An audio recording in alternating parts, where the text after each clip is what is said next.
this video is all about balance. The balance between lovely slides and a nightmare, or you know what they say, death by bullet point. Finding a neat and tight balance between just enough information that zones in on your talk and avoiding overwhelming people with too much detail. You know, that's gonna take your audience's attention away from you. The more you have on your slides, the less attention is on you. And, you know, they're in any case going to be hopelessly trying to decode that overwhelm before you move on to the next slide. So you don't want them reading your slides. If you want that, you write a book instead of giving a talk. So here we have it. Today I want to talk about what to put in and what to leave out.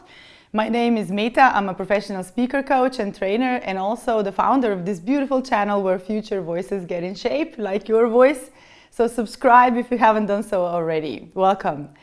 Today, what we will do is we will take a look at the slides and how to organize your content on the slides. So first of all, the slides are not there for you to memorize your talk.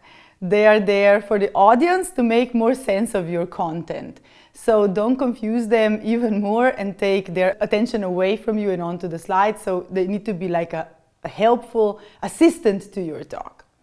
One way to make a great selection of what goes on and what stays off is first to write the question that this slide will answer on the slide. Okay, this is the searching question, like I call it the searching question. So this is probably the first thing that opens your deck anyway. So what is this slide about? Now we have the headline, the answer that summarizes the main message. Okay, so this is about oranges, okay?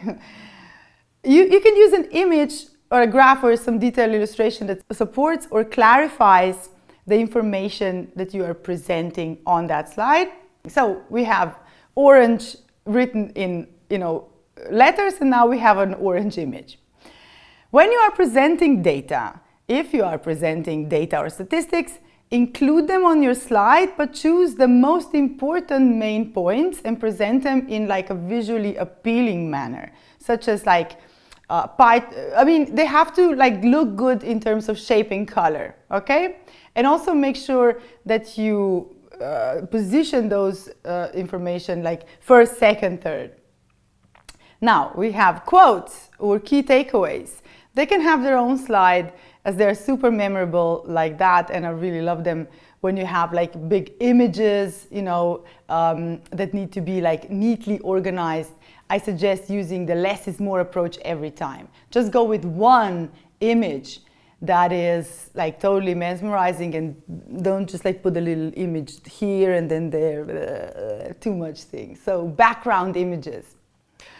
Think also about visual hierarchy, like font sizes, font selections, font palette.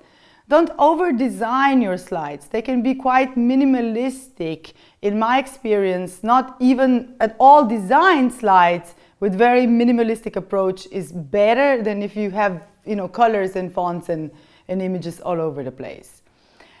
Okay, so now I'm going to talk about what to leave out of your slides. Narrated text. So your slides are not a reminder of your talk, are not there to remind you of what you have to say. They are a visual aid for your audience, not for you. So do not talk over bullet point, too many bullet points, that's not really nice. Don't write full sentences either. This will take the audience's attention away from you, and they're going to be reading, and you don't want this to happen because they're going to lose the train of thought. Now we have irrelevant details, things that are not mentioned by you and are not relevant to the talk, and they just kind of are there.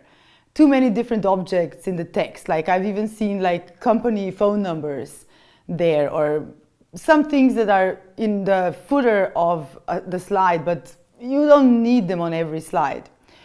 Then we have the more complex and dense graphics, like especially if you are presenting something related to engineering or tech.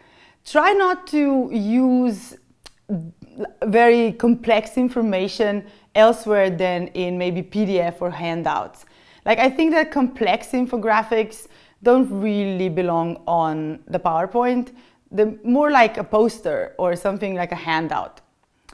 So here's another thing that I think it's best to leave out. I know this one from experience, and these are animations, swish, swish, and transition sounds. Oh my God, I once designed a presentation without with the computer that had the sound turned off. And for some reason, I picked a template that had one of those honking transitions already applied to the presentation. And then I came to deliver my presentation, and every time I clicked the clicker, there was this buzz honking horn-like sound. It was crazy. It's like, every transition was horrible. And to this day, it still gives me goosebumps when I think about it, because, you know, everybody just remembered this big honking sound, and it was really silly, and it had nothing whatsoever to do with the content. I don't know why that happened, but it did. So I hate sound from that point on. Okay, last but not least of the things that you are not to put on your slides are, drum roll for this one, super small fonts. If your audience can't read your slides, then what's the point of having that much text on? Might as well go without your slide deck.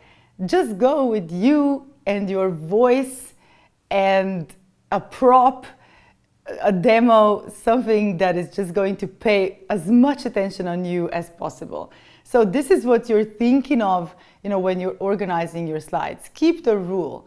Keep to the rules of like having the organized text on one side, image on the other, or like kind of image on the top, text on the bottom. You can shift a little bit, but don't overdo it with the text. Use one font, have a solid color scheme. You know, this works best. Don't over design it, but rather like stick to the brand color. I use a lot of lovely pre-designed templates. You can get loads of great ideas on Canva, but I also minimize them as much as possible myself as well. I personally love to use this software. It's great looking, and it makes it super easy for you to design a great deck. And by the way, Canva doesn't know I'm mentioning them. I am using them though. Hope you got some great ideas from this video that you can really use to design your slides. And I welcome you to stay tuned and subscribe for more content like this.